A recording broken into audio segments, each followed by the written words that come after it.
So for the theory or working principle in this experiment, so basically in this experiment, we focus about heat capacity and entropy.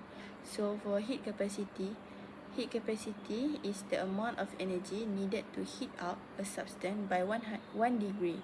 And then the heat capacity of a substance describes how its temperature changes as it absorbs or releases heat. And then the formula for heat capacity is Q equal to MC delta T which is T final minus T initial.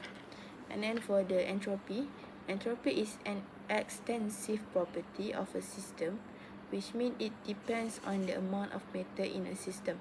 And then the amount of entropy in a system, which is Sgen, will always increase although part of the system experience negative entropy. So delta S is equal to MC ln T final over T initial. So that's all for theory for this experiment. For the experimental setup, so as we can see in the picture, there will be our main apparatus, which is metal blocks, aluminium, iron, and also copper. And then beakers we used to fill the water, and then aluminium foil that we used to cover the top of the beaker, and then thermometer, heater, and also weight scale. That's all. So basically, as I already explained about the apparatus and the experimental setup, so for the methodology, so first is the mass of copper, which is we start with the copper block. After that, we continue with the aluminium and also the iron block. So the mass of copper block will be weighed using a scale, and the mass will be recorded. So second, the beaker is filled with 40 ml of water, which was subsequently heated using a hot plate. And then third one is a copper block was attached to a metal spring and then submerged in the heated water. So we will not take the copper block with a bare hand. So basically there will be a metal spring that we use to take the copper block and then put in the water. And then another beaker will be filled with a 40 ml of water, and then the initial temperature was recorded using a thermometer. So while we heated the first beaker, there will be another beaker with a room temperature. And then the copper block was heated until the water reached a temperature of 80 degree. So it is so basically in this experiment, we assume that the temperature of the copper block is equal to the temperature of the water. So after that, the copper block was taken out from the first beaker, and then we will put at the second beaker that the temperature at the room temperature, that the temperature of water at the room temperature.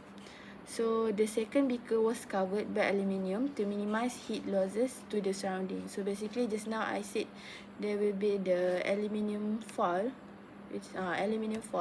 So that aluminium foil we use to cover the top of the beaker to minimize the heat losses. And then the temperature of the second beaker was recorded every 20 seconds until 3 constant temperature reading is recorded. So step 1 until step 8 was repeated for the iron and aluminium blocks. So basically, Next for result, we need to find the equilibrium temperature, specific heat capacity, entropy change of water, entropy change of metal, and the total entropy generated.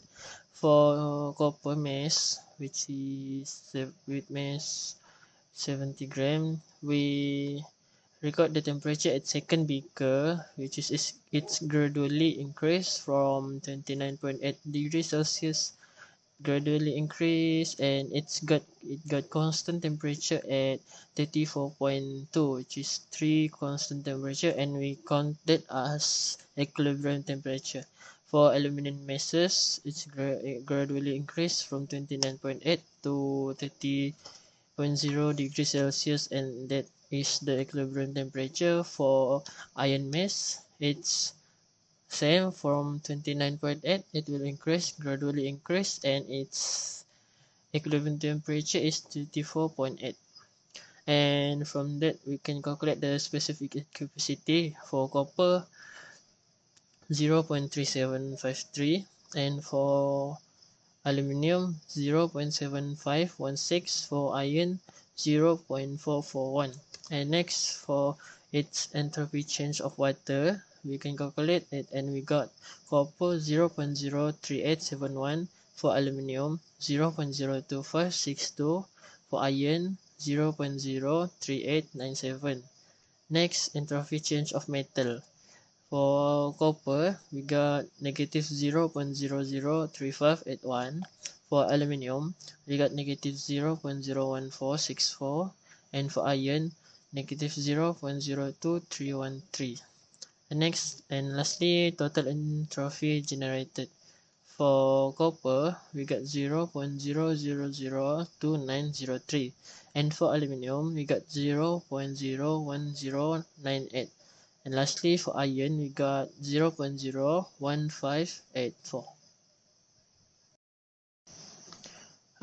From the result, we can see that copper has the lowest total entropy generated, and iron has the highest total entropy generated.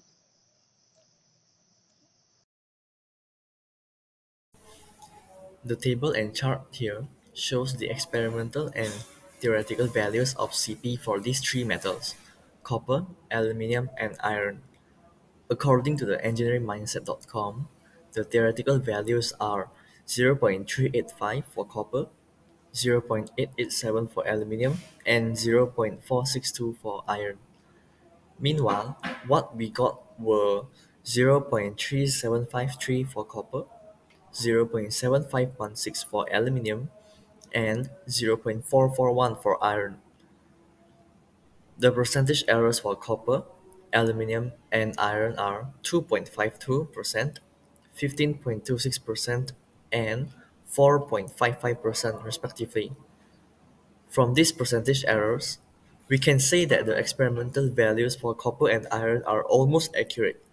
However, it is not for aluminum. There are a few sources of error speculated to contribute to the inaccuracy of the experimental data. First is the laboratory windows being open, which gives an airflow that causes unnatural heat loss. Second is the presence of impurities in the metal blocks, which is rust. These impurities affect the time taken for temperature change. To minimize the errors of this experiment, the windows need to be closed to avoid heat loss through convection. Clean the metal blocks with distilled water and sandpaper to remove rust before conducting the experiment. The importance of storing the water in a container is to allow the heat to be distributed uniformly. This is to make sure the water temperature at any point is consistent. The importance of transferring the hot metal quickly into the water is to avoid the heat loss from the heated metal block to the surrounding through convection and radiation. To ensure that the metal block is still at 80 degrees Celsius as initial temperature, it is advisable to let the process of transferring the heated metal block from beaker 1 to beaker 2 as fast as possible. So, for the safety procedures, we shall make sure the eye level are perpendicular to the scale reading of the roller while taking editing. And then, we shall wear closed shoes to prevent any injury that is caused by falling heavy objects. And the floor should be made sure to be dry during the experiment to prevent any slipping accidents.